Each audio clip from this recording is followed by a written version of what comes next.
Welcome to stormTRacker, your eye on the storm of your Carolina Hurricanes, and your home for the best insight and analysis to keep you totally informed on what's happening with the Canes. Whether it's the latest news on the ice or off the ice, we've got you covered. Now let's begin. Here's your host, Tom Ray.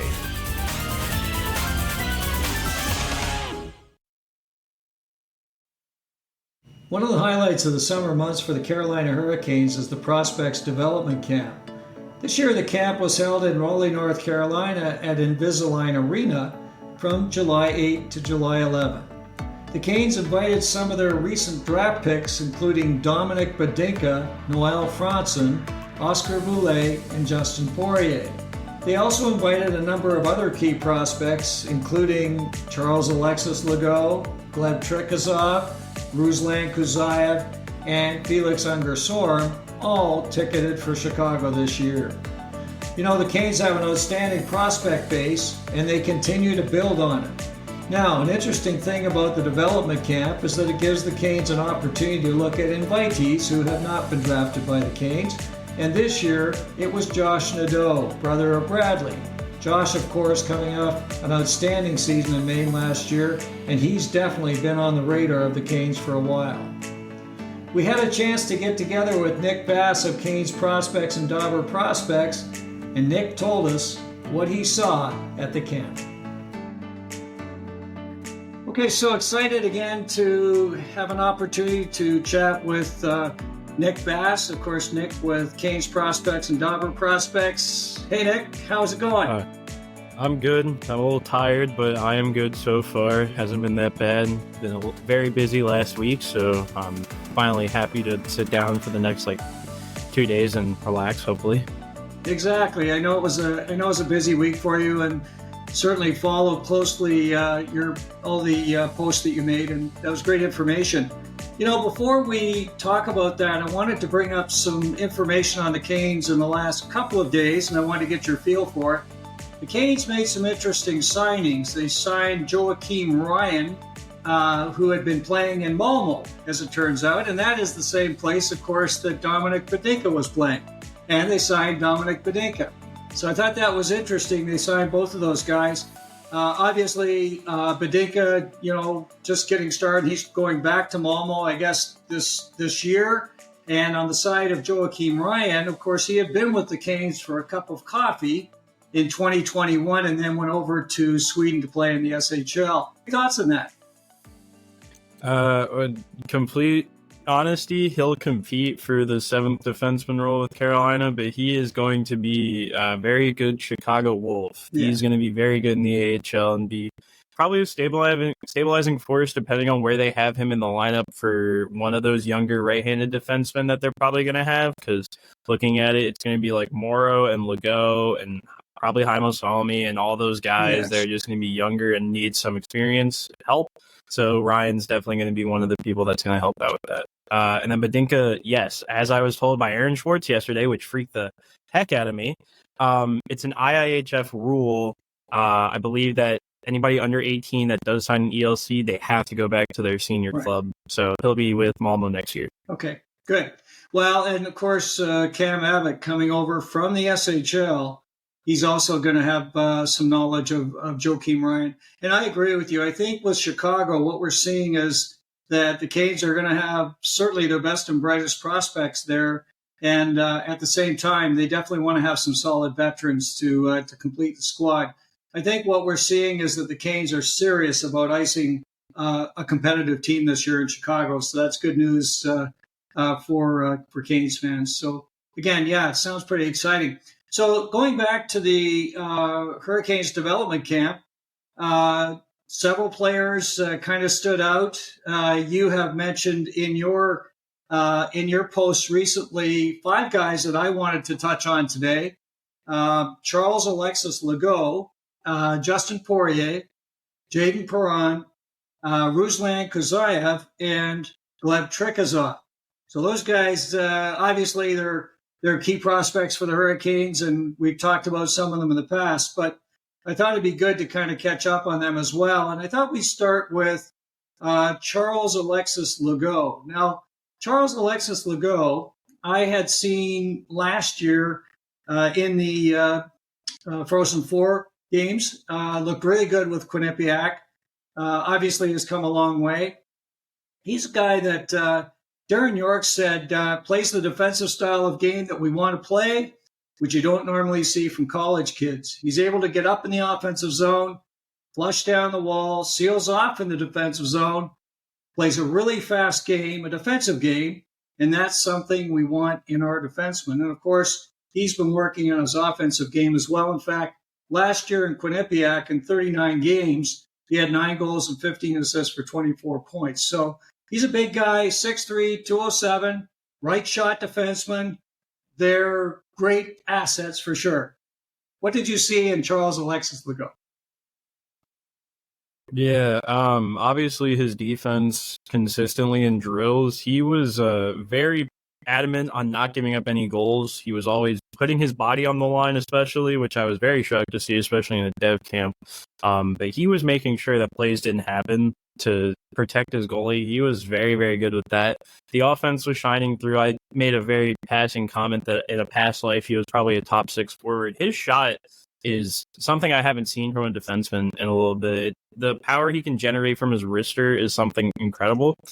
I like a lot of the stuff about his game. Obviously, the defense was already there. His offense is finally coming together, and if he put that all together, I think I did mention I want to call him NHL ready. I really, really do. Yeah. It's on like the cusp of it.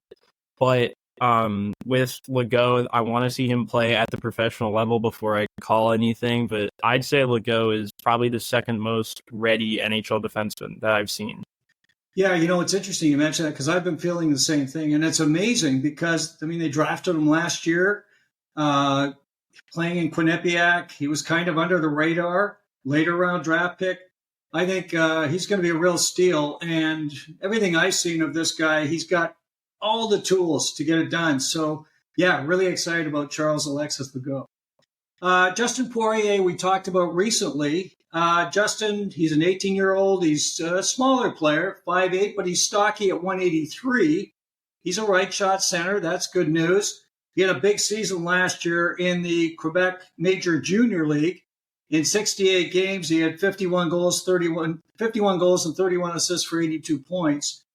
And in the playoffs, listen to this, 17 games, he had 18 goals and 9 assists for 27 points. So he just absolutely tore it up. And you recall Darren York's comment on him is he's just a goal scorer. Justin Poirier. Yeah, I have a fake award. There's no trophy or anything. It's just a title. But the UC Jokinen Award for never missing in the shootout went to him. He, in the practices, would go one-on-one with every single goalie, and I don't think, missed at all. And he would make sure those goalies knew he did not miss at all. I got to talk to him a little bit. He's a very just competitive person. He figured out that when he probably wasn't going to grow that much anymore, which I don't know if that's even the case. If he does grow, that'd be a healthy bonus. Yes. But he kind of figured out at that point he needed to use his size to his advantage, which he has done in bounds, especially in that 3-on-3 scrimmage. He was very much so not afraid of just going at the defenseman and making him make a tough play because he's going to run around you. Right. He scored a lot in camp. In the 2-on-2 scrimmages on short ice, he was dominating because, again, he's just a very tough player to knock off the puck because he understands how to use his frame. His skating stride is a little funky. I don't really know how to describe it. It's very short, but once he gets up to speed, he's incredibly adept at it. Sure. I do like Justin Poirier. It's not that I don't value the youth CHL leagues a lot. It's just I think the SHL and the Liga might have a lot more talent, especially if you're playing at such a young age there. I do really like Justin Poirier, though. Obviously, everything is well together. I just I want to see him have another big productive year and maybe fix up some defensive issues. Yeah. Well, for sure. And, you think about little players and you think about guys like Alex DeBrincat when he came in and folks said, hey, it's going to be tough for him to be successful. He was like Poirier. He just tore it up in junior. And, of course, you can see how successful he's been. I think Poirier is a natural scorer. You can't teach that to players, as you know. And so I think that's something he's going to bring to the table. I'm really excited about him. when you think of small players, you talked about another one a fair bit, and that's Jayden Perron. Now, Jayden just finished his first year at UND in North Dakota. 39 games, he 11 goals, 7 assists for 18 points. A bit of a slow start for Jayden. Started to pick it up as the season went on. He, again, 5'9", 163. He's a right-left winger. He plays both sides. This guy, again, highly skilled. He can shoot the puck. He's great vision on the ice. He can really pass. And I think, the comment that Darren York made was interesting. He said, probably in a little bit similar sense to Unger-Sorm, there's playmaking high-end skill and the ability to take the puck from the neutral zone and take it into the offensive zone. So again, another one of those guys that just has that ability. And, we see that kind of player, of course, in Marty Necas, the ability to take it from your defensive zone into the offensive zone. That's not easy to do. And this guy is very, very good at it. What did you see in Jayden Perron? Firstly, I think he did grow from 5'9". He did have he had at least 2 or 3 inches on Poirier. So okay. I don't think he's 5'9" anymore, which is always a positive. But in any case, Perron was one of the more, I called him the most improved. Last year, I called Alexis Legault the most improved, and obviously we see where that kind of led him. This year, I was calling Perron the most improved because he was a lot better than what I saw last year. He was consistently winning puck battles. He was consistently making plays. One of the things he has found that he loves to do is get to the middle of the ice, which terrifies me, especially as a player that's not 6 foot. He scares the living crap out of me when he goes to the middle of the ice, but he is incredibly adept at getting to the middle and winning every single battle in the middle. A lot of good things to like about Perron. Obviously, I think he's the most improved player from last year's camp to this year's camp. I liked everything I saw, and I think now that UND has lost Jackson Blake, obviously, and a few other higher end offensive playmakers, I think he's going to have a very big chance to grab a top line, maybe top 6 role permanently and make a very big impact for that UND team. Absolutely. So I really do like what I saw out of Perron. Yeah, I mean, Perron to me, again, he came into North Dakota with lots of praise. A lot of folks thought he was going to be drafted much higher than he was. Slipped down. The Canes got him, I think, in the 3rd round. So that was a real coup for the Canes, and I think he's definitely going to be a player as time goes on. I'm really excited about Jayden Perron. Want to talk about one other forward, that's Gleb Trikozov. Now, Gleb coming over this year, that's exciting. Gleb's a bigger player, so checks in at 6'1" and 192 pounds. Again, he's a right shot guy, plays the left wing. He's still young. He's 19 years old, so he's coming over as a young player.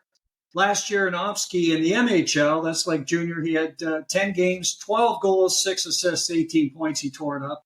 And then playoffs, 7 games, 4 goals, 5 assists for 9 points. And as you've rightfully said in the past, I think too, Nick, he was kind of moved around a lot. He couldn't get his place in the KHL. Did play in the VHL, which is like the AHL here, and also, of course, in the MHL, as I just mentioned. So he's a guy that coming to Chicago, I think that's going to be a settling piece for him. He's got elite offensive skills, as you know. He's got to work on his 200-foot game and his consistency, but this guy is an elite talent. And Darren York's comment was he's an incredibly high-end offensive player and really young. So, again, coming over at 19, this guy is going to have a chance to build his game. He's got some years to do it. We're not rushing him, which is great.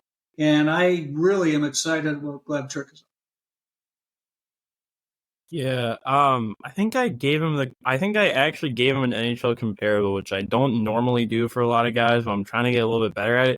And I think I gave him Vladimir Tarasenko, which might not have been the smartest idea, but everything in his game just reminds me a lot of a very young, before his breakout Tarasenko, where everything was put together offensively and maybe defensively it's not there, but you can't ask for much more out of a player offensively, especially from Gleb.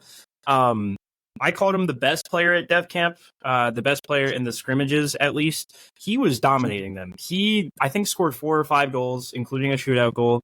He was just dominating offensively. There wasn't much you could do to stop him. When he got the puck, he knew what to do, and he always succeeded at what he did. I very much so love Gleb, and speaking on the Russian stuff and where he played and why, I was told that he and his coach, the KHL level, did not see eye to eye, which is incredibly weird because as soon as he got sent down, and especially in the playoffs, wherever, I don't remember where he played exactly, but in the playoffs, he was the captain. So, I honestly, I think I do buy into that a little bit because obviously the players love him and the coaches love him enough to give him the C, especially going into the playoffs. I love Gleb. I think he's a very talented offensive player. I did compare him to Tarasenko. I think he could get there eventually. I really do. He just has to keep applying himself and keep getting better. But at 19, he does not look 19. He is a special playmaker, and he'll probably play a really good role for that Chicago team. Yeah, he's going to get a real opportunity. When I've watched highlights of Gleb, his goals, he is incredible. His skill level is off the charts. And I think Canes fans are going to be very excited once Gleb comes over. And again, at 19 years old, I mean, he's just, he's got some time to really hone his game. And I think Chicago is the right place for him. And I'm glad they signed him and they're bringing him over. I think this is great news. But boy, yeah, Gleb Trikozov, he's going to be a Cane in the not too distant future for sure. And speaking of another Russian, and this guy has really impressed the heck out of me, is Ruslan Khazeyev.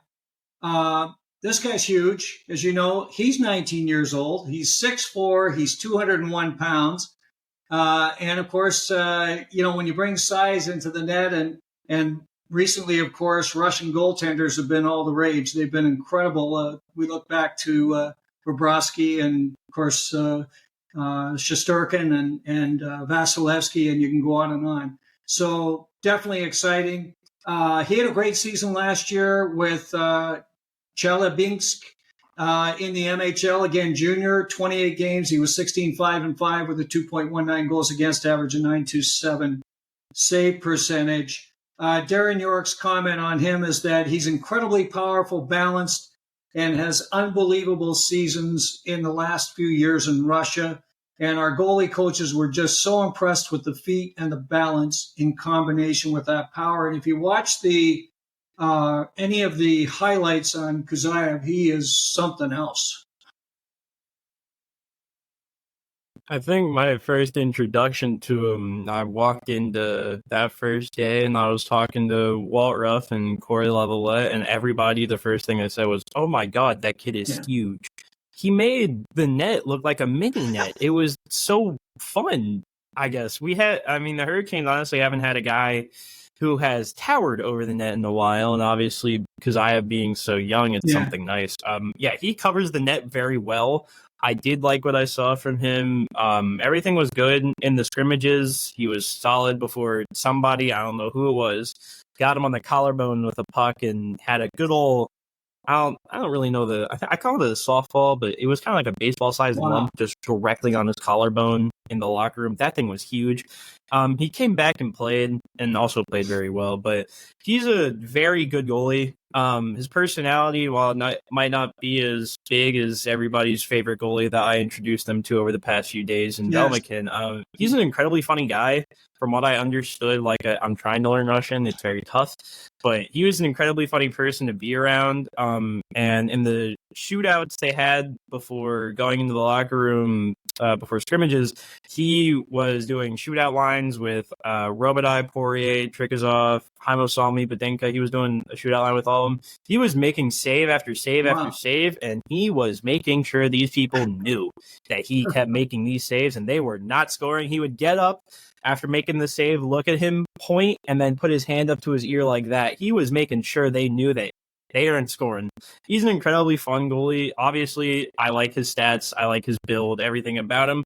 I'm very interested to see how he handles life in the AHL. I know he'll be surrounded by a few Russians down in Chicago.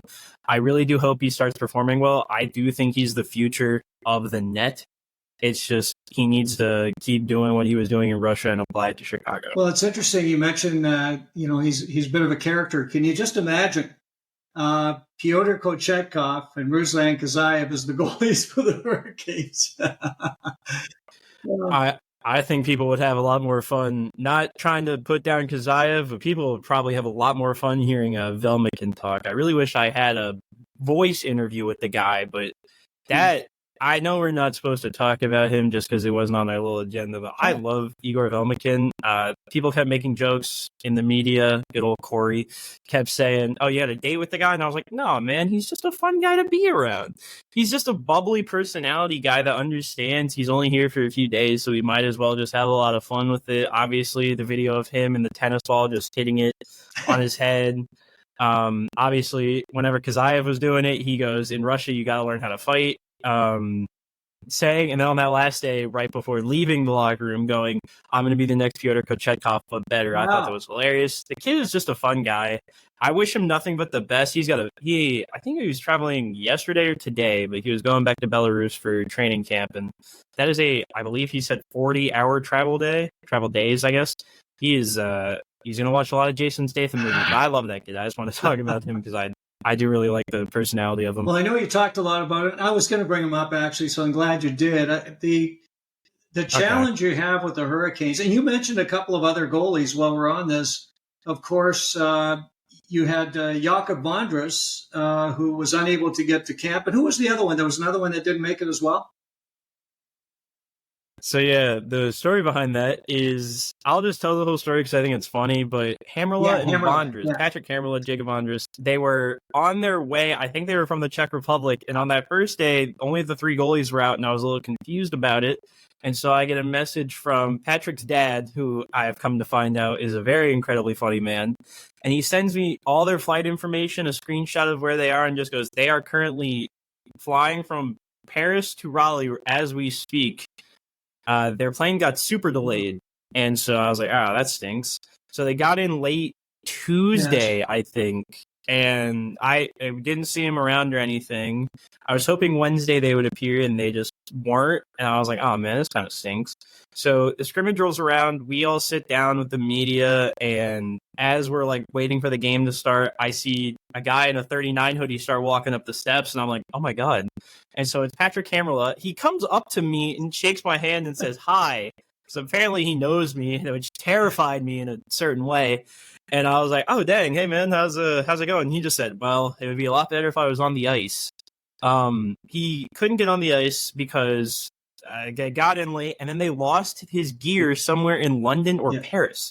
They had no idea where it was because airlines, I can't use the exact words he said, but airlines do not care about where people's stuff are. So if they lose it, you lose it. It's kind of over with. And then Vondras walked in behind us. He was the same way. Hamrla is a super funny guy. He and his dad are very close. He was making jokes about it. His dad might overshare a little bit more than he should. But they're incredibly nice people. And then they did obviously get some on-ice sessions in, so they did find their gear. But I was hoping they would have a little bit of ice time. But honestly, I was happy just, again, to talk to both of them, see how they were doing. Yeah, for sure. And, I had seen Jakub Vondras in the Prospect Showcase in September. This guy is a heck of a goalie. I mean, you start to look at the depth the Canes have in young goaltenders. Man, it's incredible. Yeah, I mean, my thing with calling it incredible, I'd always hesitate, especially with goalies, because they can just be a crapshoot. I think the only guy that I have seen that has a legit NHL future at this point, and I do mean legit, is Khazeyev. Sure. I haven't seen a ton from Vondras. Hamrla was very honest about his year in Finland, said he's still weighing options on where to play. He has a few things he's trying to work out. He wants to stay in North America. He very desperately does not want to go back to Finland. But he's still trying to work some things out. Velmikin obviously back in Belarus. It's just trying to find places for these guys, and I really need to see a lot more from some of these guys. They have a lot of depth. Do not get me wrong. It's depth and it's goalies. Goalies are always going to be a crapshoot to try and figure out. But there's no question that, some of these guys, they to me, they look like they definitely have the potential. Obviously, it's there's a lot of work to do, but it's nice to have that number of goalies that you can work with in your system, and they're right around the globe, as you mentioned. Some back in Europe, and some will be playing here in North America. I'm not sure what we're doing in the Eastern Coast Hockey League, the ECHL, this year. We had some players who were in Norfolk last year, so I'm sure we'll be putting some back into that league as well this year. So that may be a place where Patrick Hammerwood can play as well. Well, at least from what I know, I don't believe they're gonna sign with an ECHL. They could always do a joint partnership with the team, but I think the only one that I know confidently is probably gonna play ECHL minutes next year is gonna be Bryce Montgomery with South Carolina. He's already signed. I'm not 100. I'm not confident in any other guys going to the ECHL as of right now. Now, it worked well for them last year, of course, because they had several players down there for a good part of the season until they moved some of them up to Chicago. So, it's just another place where they can put some of the younger players and give them a chance to, play in North America as well. Some other guys that I just wanted to touch on, you raised some comments about them in some of your written work as well, Nick. Lucas Mercuri, Aleksi Heimosalmi, Joel Nystrom, and Felix Unger-Sorm. Yeah, Lucas Mercuri, I will continue to describe him as the ideal fourth line center until he proves me otherwise. He's a forechecking guy. He is a menace on the forecheck. He has the body of a fourth line forechecker. He just bullies people. His shot got noticeably faster in the time I saw him at UMass in person to the time I saw him at Dev Camp in person. It's gotten better. As long as he can continue to refine skating and keep getting better in the dot, I think he might have something eventually. I do like him a lot. Heimosalmi, I've said multiple times, probably my favorite skater to watch in the Hurricanes prospect system. He just has some beautiful work. He during some of the drills on the second day, he started out at kind of like the middle to the back of the line, and then after 2 drills, they moved him to the front right after Ali Lacombe. He is just a graceful skater, and I do mean that in the best way possible. He moves so effortlessly, and he does everything with just precision, and just it looks pretty to watch, and it's very effective. I very much so like Heimosalmi. His two-way game is also good. He did a lot of things I liked in camp. I don't know, I still have question marks about his offense. I think his defense is always good, and I really do need him to play in North America this year. Not me personally, but he's played. It's kind of the same thing as Anthony Honka, who wasn't here, but I think is going to be with the Wolves this upcoming season.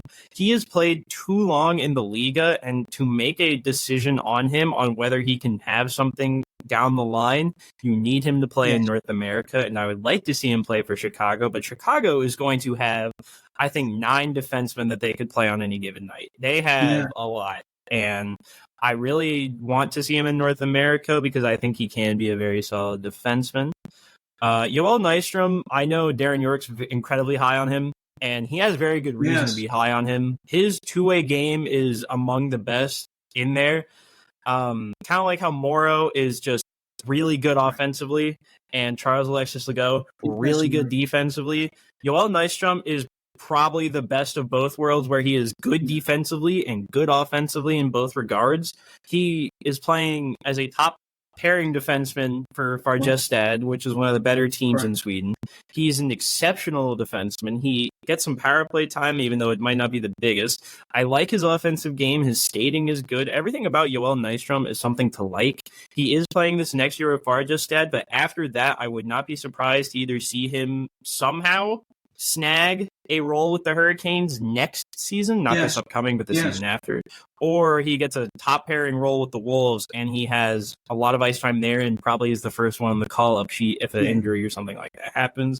And obviously everybody knows Unger-Sorm at this point. He's top 5 prospect in the system. Everybody knows everything about him. The kid is still a wire. He is still undersized to a certain extent. I don't know if they were not feeding him a lot, even though they definitely were, because that's probably his biggest drawback. Everything about his game is good. His hockey sense, he's probably the smartest player on ice. His passing is spectacular. His skating is very good. His shots even gotten better, which I'm kind of shocked by. The one thing I need him to do is put some fast food in your body, man. Stop losing all this weight. Make it to where you have a little bit of meat on your bones. Because then you're probably an NHL player right out the gate. You probably wouldn't even be here. You'd probably be off training somewhere else. The kid just needs to add weight, I think. And obviously now knowing he's going to play in North America, which I've been saying for weeks upon weeks at this point, kind of knowing that he's going to be here, I I think Lexans actually announced that like 3 months ago that he was coming to North America. But obviously, hearing it from the AGM is a little bit different. The kid's going to dominate, or he's going to dominate the AHL level, in complete honesty, because he is just that good with the puck on his stick. He's going to dominate there. I think there's a very real opportunity where he plays more than 9 games at the NHL level this year. I don't know whether that's out the gate because the Canes somehow have an overabundance of right wingers and an underabundance of left wingers. So it kind of just depends on some stuff there. I think Unger-Sorm, though, is going to play NHL games this year. He's probably going to play more than 9. I think next year is going to be his big year. I think this year is going to be a spectacular year in Chicago, but everything's kind of pointing toward next year. Well, it's interesting when you start to look at some of these players that you're talking about. Nick, you've got guys like Unger-Sorm and Gleb Trikozov, who we both, feel great potential for. And then you've still got, Bradley Nadeau and Jackson Blake. I mean, you've got a number of fine young wingers that can come in and I think in a not too distant future can really take a role with the Canes. And it must be part of the strategy as we've watched it unfold with Eric Tulsky, and he's mentioned, hey, we want to leave room for some of these players. And they're probably sitting there just thinking, wow, we've got some outstanding talent here. And, a little bit more seasoning with these guys, and they're definitely going to be pushing for spots in the Canes. And that's exciting as we look forward. I mean, clearly, when you can start to build from within, and, we've got some defensemen we've talked about. You think about Nikishin and you think about Morrow, but we've got other defensemen, as you mentioned, with Nystrom and others like Legault, Charles-Alexis Legault and so on. We got a lot of young players that are going to be pushing in a couple of years for spots, which puts the Canes in a very enviable position. What do you think of that?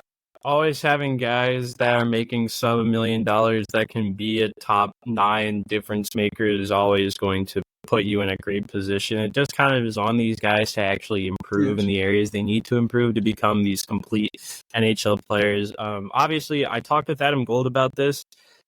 He was very, very adamant that he knew nothing about prospects, and I understood that.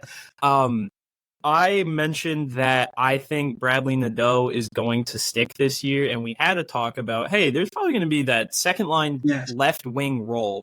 And I said it very confidently, and I will continue to say it confidently. I think Bradley Nadeau is going to stick there. I think Bradley Nadeau is going to be the second line left winger going into this year. He's going to play elevated. He's going to play good in that elevated role. He's going to be a shooter. He is going to be a shooter. And one more time, he's going to be a shooter. He's going to let that thing fly, and he's not going to have much remorse for it. Obviously, in that one game at the end of the year, everybody saw him. They put him in the OB spot. They said, once you get the puck and if you have space, let that thing go. And he continuously did it. Obviously, I like the kid. I've met him and his brother Josh, who I've said for, I want to say since March. I don't know if there's actually a post about it. Please don't look it up. I don't know if there is. I've said that Josh Nadeau is going to be an NHL player. I have no idea where that's going to be. He is going to be an NHL player. Everything about him screams he's playing at least 200, 300 games at the NHL level. That kid is good. I hope it's for the Canes. I really, really do. When I was up there in Maine, I don't know if it is tampering or not. Please don't quote me on this. I mentioned, hey man, you should join your brother. How cool would that be? 2 brothers playing the same NHL team. Haha, isn't that cool? I don't think he took it to heart, obviously, because I'm the same age as him, which is terrifying. But I love Josh Nadeau. I think he's a great kid. I think he's going to be an NHL player. I think his brother is going to be a top 6 difference maker this year. I think he might have that same Svechnikov impact, even though Svech kind of played third line right wing when he came into the league with Stahl.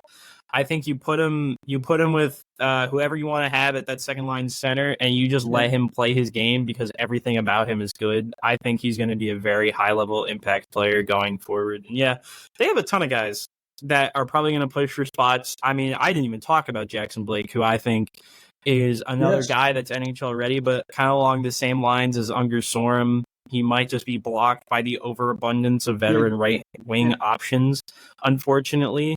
But Jackson Blake is spectacular Wow. watch. He's a top 9 playmaking winger. I love him. I think the kid's going to be very good. It just might be an unfortunate fact if he has to tear up Chicago because they just have too many right wingers going forward. Well, and that may not be a bad thing too, Nick. I think the opportunity for these guys to come into the pros, get a chance to kind of, get some experience. Obviously, they're going to be in a nice situation with Cam Abbott. The team's going to be a solid team. There'll be a lot of young talent there and also some good veterans. And I think it's going to be a great situation for them. And they're going to be getting some of the coaching from the Canes themselves. They have some of these folks that, go onto the road and work with the players as well. And they'll get some of that, and they'll learn the system. And that's one of the biggest things that I think is an opportunity when they play in the minors like that, is they get to experience the Hurricane system, which, as we know, is fairly challenging. But once you get it, it's incredible. And so I think, we're going to see some exciting things with these players, lots of talent. And we lost some good players in this offseason for sure. But boy, we got a lot of interesting players to look forward to. And I do agree with you on Bradley Nadeau. I absolutely believe he's going to make the Hurricanes this year. And he's really a guy that should be playing on the second line, in my view. As you say, he's a guy that can play with offense. He's a smart player. He's solid in his own zone. So he's definitely the kind of guy you want to be playing on the second line. I don't want to see him on the third or fourth. I want to see him up in the second. So hopefully he gets a shot there, and I think he's going to do great. And you and I have talked about Josh Nadeau before, and boy, I tell you, I'm with you. I think the Canes should sign him. I think it'd be great. He played a lot of his younger years with Bradley, as you know. They're very close. And, Bradley's going to be a key part of the Canes for a long time. It'd be great to get Josh as well. So, lots of great players. We didn't even touch on some of the other guys. Is there anybody else we should be thinking of that was at the camp? Yeah, I wanted to actually touch on a few guys that weren't at the camp because I feel kind of bad I didn't mention them during the time. Ryan Suzuki, I will continue to praise. If they didn't have some of the guys that they have signed at the center position, he'd be your fourth line center going forward. I think he's going to play first line center for the Wolves going forward. I think this is going to be his biggest year known to mankind. Like, if he wants to make it to the NHL, he's got to have a good year. And I'm going to say 4 Hail Marys, cross my fingers, cross my toes, cross everything that he actually does stay healthy. That's my big thing for the kid. I know somebody was talking you judging Suzuki unfairly, and it's kind of annoying in that regard. I know the pick doesn't look great now, obviously, but what are you going to do when the guy darn near loses his eye, or one of his eyes during his first year out of the draft? That's you can't predict that sort of thing, and that was just annoying to me. The 2 left-handed defensemen, Ronan Seeley and Dominic Fensore. Dominic Fensore is up there with Heimosalmi in terms of skating. The one downside is, unfortunately, he's shorter. But at that same point, his 200-foot game is spectacular, and he runs a power play for Chicago, so I think he has something. Ronan Seeley is a just safe defenseman. He was a 7th-round pick. He was playing with Team Canada on that first pair with Owen Power so long ago at the World Juniors. He was awesome there. I do like Ronan Seeley a lot. I know a lot of people don't talk about him, but he's a very safe defenseman, and I would not be surprised if he gets NHL games down the line. Anthony Honka, I've described him as, if you ever wanted Tony DeAngelo but a Finnish player, he is that. He is all offense, no defense, and kind of everything skating mannerism-wise. He looks exactly like him on ice. He ran a power play for the Wolves whenever he was here, and he's another one of the Heimosalmi players where you're like, hey, man, you really got to play in North America for this year. You've kind of done everything you can in Finland, and you've dominated Finland in complete honesty. You kind of need to play over here at this point, so I'm hoping for that. And obviously, Scott Morrow, I was ready for him to play NHL minutes this year. Obviously, now that probably is not going to happen. But at that same point, he's going to be, I think he's already been penciled in since they signed Walker and Gostisbehere. He has been penciled in as the Chicago Wolves' first pairing right-hand defenseman who is going to play their first power play. He's going to do everything for that team, and praying to God they don't use him as a net front presence on the power play. I will never forgive that UMass coach. Not saying anything against him, but big guy, that's not how we use Scott Morrow. But Scott Morrow is going to be just the guy in Chicago when you ask about right-handed defenseman. It's going to be him. It's going to be Alexis Legault. And then you got to see like Heimosalmi, and then you got to see Honka. And then you still have the left side of things where you have you still have Stillman, and you have Ryan, Seeley, Fensore, Ty Smith. You have so many guys down in Chicago, and I'm very intrigued to see how they handle that, because I know Cam Abbott, who I got to talk to, incredibly nice guy. He introduced himself to everybody, and as we're all going down the line, you had Walt go, oh, NHL.com, Corey, oh, The Athletic. You had Casey Hintz, and you had Chip, and then it gets to me, and I just go, hi, I run a prospect page, and it was kind of, everybody kind of got a good chuckle out of that, because it goes, all these professional things, and then a kid that runs a prospect page. Yeah, sure. But no, he's an incredibly nice guy. He spoke very highly. Obviously, he kind of works like Brendan Moore in the regard that he's a gym nut. He obviously has a ton of mannerisms, and his work with developing young guys, his biggest example being Mo Seider, developed him into being that first pairing right-handed defenseman in Detroit. He has an incredible track record with developing young guys. I'm intrigued to see how they balance all the young guys and all the vets. I'm very interested to see, but that Wolves team is gonna be really interesting to see come their training camp. That's going to be something I have to keep a very large eye on going forward, because I don't really know how they're going to do that. They just have a lot of guys. Well, and it's definitely, you and I have talked about this. We definitely want to have a session later in the year talking as we head into September and so on, talking about the Chicago Wolves, because they are becoming so interesting now. Oh, man. Riley Stillman was an interesting one, too. When we signed him, I had, when I had watched him in some of his NHL work, I was impressed with him. He was a guy that, again, not fancy, but just went about his business and seemed quite solid out there. And I think he's an under-the-radar signing that is a guy that you can bring up when you need someone in an injury situation quite nicely. So I think the Canes are doing their homework, and I think they're making some smart moves. Just to comment on a couple of guys that you mentioned, Ronan Seeley, when I first started him when he was first in pro, I think it was with the Charlotte Checkers, and then he went on to Chicago. Seeley is a smooth defenseman. He's silky smooth out there. He can really skate. And again, he's smart in both ends of the rink. And I was impressed with him. And he seemed to, his development seemed to lag a little bit. And maybe this will give him a chance to pick it back up. But boy, he's a guy that really impressed me. And of course, in the prospect showcase this year, Dominic Fensore blew me away.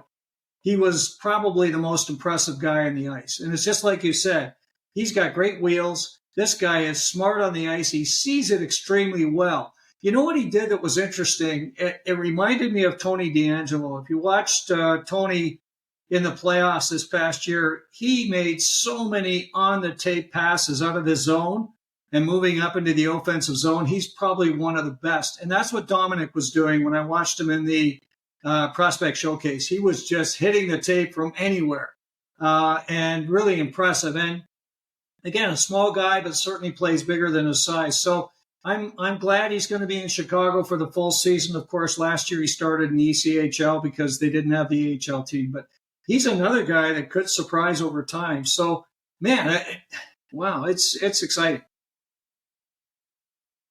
There's just a lot of guys to talk about, and it gets very tough to talk about all of them. And even, like one of the other guys that I know Gold was high on, which I was incredibly shocked that he even knew. Not saying anything bad against him, but Alexander Rykov with Tractor playing at the KHL at 18 and playing decently well at the KHL at 18, went on a really hot, I think it was February. I want to say it was February or January. I honestly can't remember off the top of my head, but he was just a very dominant guy at the league at that point, and he's another guy that I could see coming over next year. I think is his year.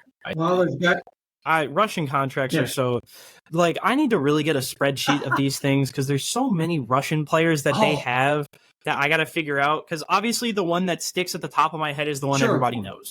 Because I've had that one glued to my memory since 2022, when I started working with Matt a little bit more. I've had that one like stuck in my brain with a stapler. Just here's when he's coming over. Here's like the relative dates, and it's just like, okay. But now they have, obviously they drafted, I think 6 Russians in this past draft. They took more on the other one. It's just they have so many. I need to make that, and I think there is something out there for it. There's just a lot of guys overseas that honestly I don't talk about as much as I should, which is kind of a fault of me. But there's just too many to remember, man. It gets tough. There's Alexander Prevalov. You've got Vladimir Grudinin. You've got Timur Mukanov. I mean, I can go up and down the list. These are guys we don't even talk about. And like Rykov, these guys are, man, they're excellent prospects. So, again, yeah, you've got lots of work you can do with Russians alone, which is kind of exciting. Stanislav Yarovoy, you will be remembered. Yeah. Stanislav Yarovoy, that boy played every single level of Russian hockey this past year. He played KHL, VHL, MHL, NMHL, and won the cup at the NMHL level. That boy will be remembered forever and live in infamy. I'm hoping I need that boy to come over next year just so he can escape the literal, not hell that the Russian system is, but that dude went through everything. I just need him to escape it. They have an interesting system. Just to comment on this, it kind of reminds me to the old days in the NHL, right? When we had the original six, and they had their own farm teams right back to junior. So they'd have junior, they'd have maybe an American-type league team, and then they'd have their own team. And that's the same way they do it in Russia, right? So they have a team that would be their junior team, their AHL-type team, and their own team, and they're all owned by the KHL team. That's actually what I did my paper on was a little bit ago. I had an English paper due, and I did it on the Russian. It wasn't directly about the Russian hockey system. It was about something else that I don't really want to get into because it's very political, which I don't like talking about. But I talked a little bit about it because when you first mention, like, let's say you're a player and you mention anywhere that you might want to leave, which is what Yarovoy did. There was the big rumor coming out that he was like, hey, I'm ready to sign my ELC as soon as the season's over. And it got out in the media, and he went from playing in the KHL to fourth line minutes, getting 30 seconds a night, to the MHL, fourth line minutes, VHL, fourth line minutes, and then they stuck him in the NMHL and said, yeah, you're staying there now. And he won the cup, obviously, because he's way, way, way too good to be playing at that level. The kid's 20 years old. Stop playing with 16-year-olds. That's stupid. But it's one of those things where Nikishin's doing the smart thing right now of just being quiet about it and not saying anything because you can't, not risk it, but like with a lot of these guys, you just have to play out your contracts. And when your contract ends, just be like, hey, man, thanks. You did what you did. I'm going to go over here and see if I can play at the top level. But it's just a lot of hope at that point. Like I said, I'm learning Russian to try and get a better idea, better grasp of these things. But it's still so tough, especially with the Russian league, because everything's so unpredictable. You just kind of have to not understand it to a certain point. But that's why I try harder than most to get accurate Russian information. I appreciate the people who do reach out with accurate Russian information to help me out. It's incredibly helpful, but it's still just so tough to get accurate stuff from there, man. It's tough. I give you a lot of credit, Nick. You're on top of a lot of this stuff, and I know that you follow a lot of the folks that are closer to the action and communicate with them as well, which is great. And we're just delighted that we can have the opportunity to chat with you and your great knowledge on the Canes prospects for sure, and young players right around the NHL. So thanks so much for doing that. And you know what? There's always lots to talk about. I know you've got a busy summer, so we'll have to pick this up later in the year. But as always, it's great fun to talk hockey with you and find out more about the Canes prospects. And we'll look forward to doing the same thing very soon. Yeah, of course. Okay, we'll catch up and we'll plan something in the months ahead, and have yourself a great summer, Nick. Thank you. You too. Thanks again to Nick Bass, a regular here on stormTRacker, for joining us and updating us on the prospects development camp for the Hurricanes. We have some episodes planned for the future. Nick and I will talk about the Russian contingent. We'll talk about some of the other prospects later in the summer, and also check in on what's happening with the Chicago Wolves and some of the prospects who will be playing in Chicago. So lots to talk about with Nick. In the meantime, we will be rolling out an episode shortly to talk about the moves that Eric Tulsky has made and maybe take a look at the Canes as they start to come together after all the changes we've seen in recent days. That should be a fun and exciting episode for sure. And again, if you enjoy this episode today, please hit the like button. And if you have any comments, happy to have those. Put those down below and we'll respond promptly. And finally, if you would like to receive future episodes of stormTRacker, please be sure to subscribe and you'll be alerted whenever they're available. Once again, as always, thanks so much for joining. We'll catch up with you real soon, right here on stormTRacker.